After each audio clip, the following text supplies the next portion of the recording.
Hi, my name is Cindy Ramirez, and this is my final presentation for 2201 Exceptionalities. For my competency areas, I'll be focusing on emotional and behavioral disorders. For starters, this isn't something that it's as easily identified as something like IQ score, adaptive skills. It's really something that genetics and environmental factors play a part.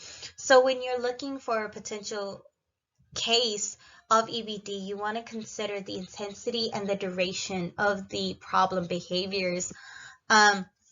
Is it happening at home? Is it happening at school? Is it happening at both? And this is where cooperating with parents is important, because you want to see how badly is it impacting both the child's learning and the child's daily life. Because if a child's immature brain is plagued by these emotional burdens, there is no room for developmental growth and learning.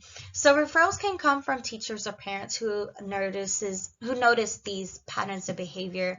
And this will lead to a comprehensive evaluation by a mental health professional to determine if it even is EBD, because you don't want to mislabel a child, and when in fact it could be something like a learning disorder that's causing disruption in the classroom environment, or even like a hearing impairment. So you want to speak with a mental health professional, really narrow down the causes.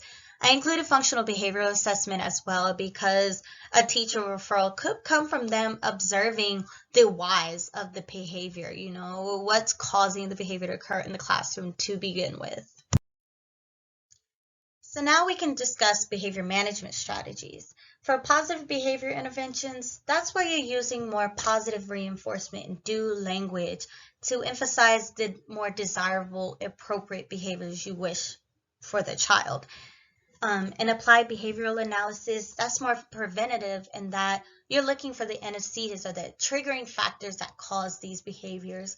For example, if a child has an aversion to math, as a lot of us do, you're not going to just force them to always sit down with a worksheet with addition and subtraction.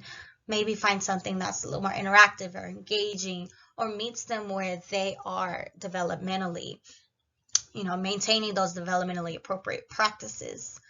With the wraparound approach, you're going back to the idea that environmental factors play a part with EBD. So it goes beyond just addressing the child's needs. The child is a part of it, yes, but there's also other factors that are causing stresses for the child. It could be a parent with severe depression being inattentive at home. So while you may maintain positivity in the classroom, there's that toxic stress going on at home. So maybe helping the parent find the resources they need will in turn help the child with what they need. As with the case with all children, but even children with special needs, you don't want to do it all for them. You don't want to take their power of being an individual in their community away from them. So with self-monitoring, they're basically doing what a teacher would be doing with functional behavioral assessments, in that they're noticing these patterns of behaviors and maybe documenting them in something like a journal. So that they can record maybe why this happens. Maybe that'll require some adult guidance, but it's still, they're starting to notice these trends rather than the adult just tell them where the trend is. With self-instruction training, it goes back to more of the teacher-directed approaches, where they're teaching them maybe breathing techniques, identifying these feelings, and then how do we deal with them. Maybe taking a trip to the calm down corner, separating themselves from the situation, using their words, however that may be. Self-evaluations, where they start to rate these inappropriate behaviors, and goes back to the intensity of it, how often it's occurring.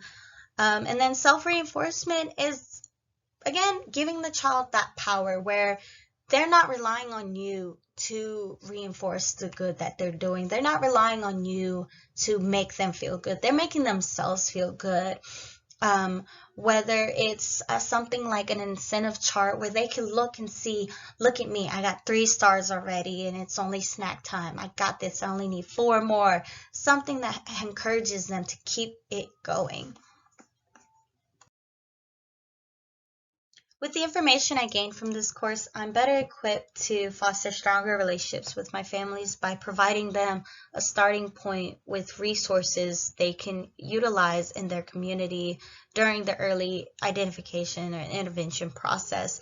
And in turn, that'll help me better meet the diverse needs of my students because we can work together to determine what it is that they might need, whether it be special assistance, or if it's just something that requires a simple modification on my part.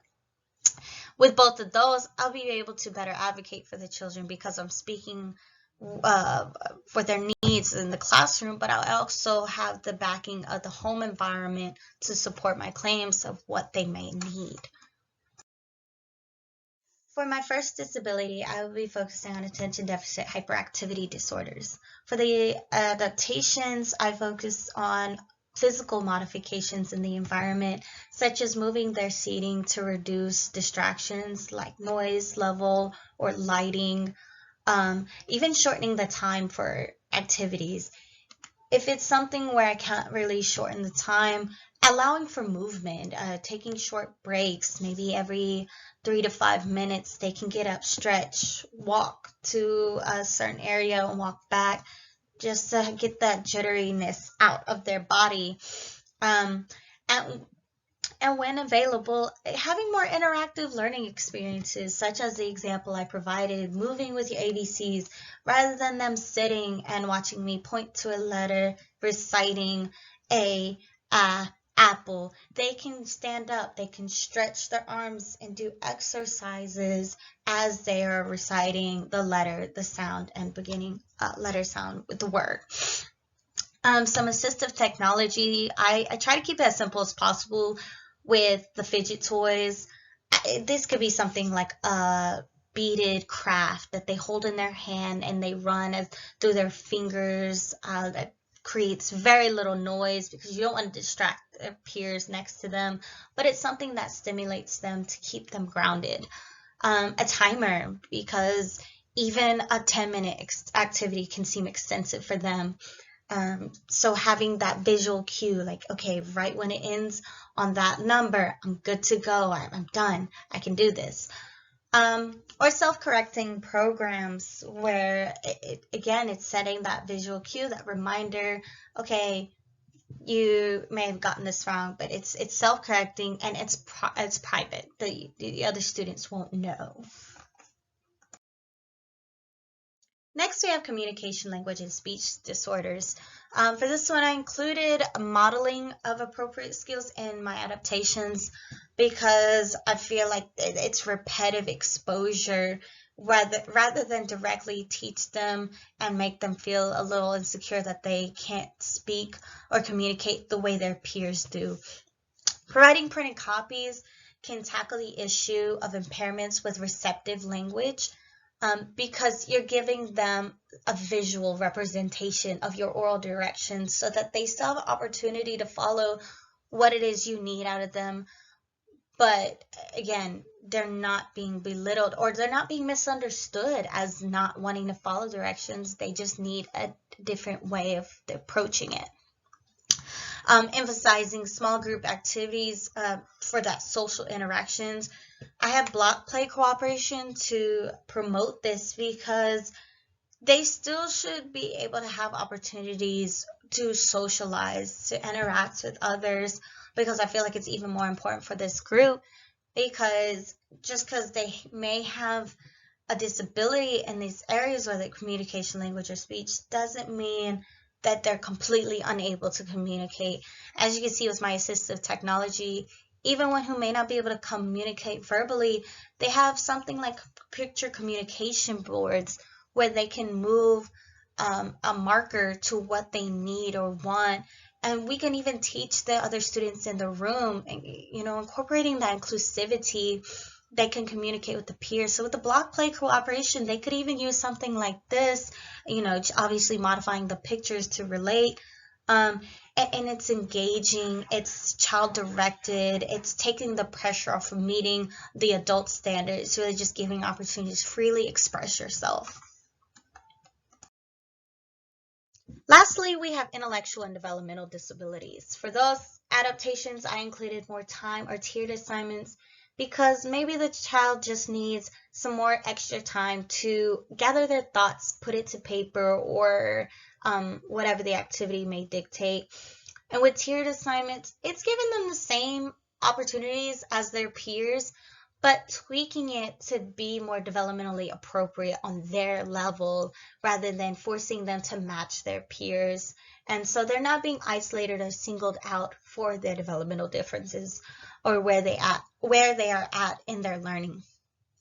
And lastly, with task analysis, the burger here of the graphic organizer is a great example of task analysis. You're breaking down something extensive or large, like a paper, into more digestible pieces so that the child isn't overwhelmed to the point where they don't even want to start the assignment. It's taking it one step at a time, kind of like when you're having a bad day and you're just like, okay, just got to take it one step at a time. Time to brush my teeth, put on my clothes, and that's what task analysis does for them. It's keeping them at a calm state so that they aren't lashing out. I also included a bell because you want to let them be aware of transitions, like, okay, we're moving into this activity, giving them some warning, especially if the next activity is an undesirable one. You want them to be ready for it. Or say they're in the middle of this paper, you want them to be prepared to conclude their thoughts and move on, because maybe they just reached a sweet spot. You don't want to suddenly be like, all right, done, pencil down. For my learning activity, I had the pumpkin wagon letter match. I did this with my kids where some of them were matching letters with pictures with the beginning letter sound, but others remained on identifying the letter and matching it with their corresponding case. And something like that is like a tiered assignment where they're doing the same thing as their peer and they're not being isolated because they're not on the same level as their peer. For my references, I used a great deal of information from Educating Exceptional Children, 14th edition. With my adaptations, I used childcare, and for my competency areas on emotional behavioral disorders, I used information from Early Childhood Education Linkage System. Thank you.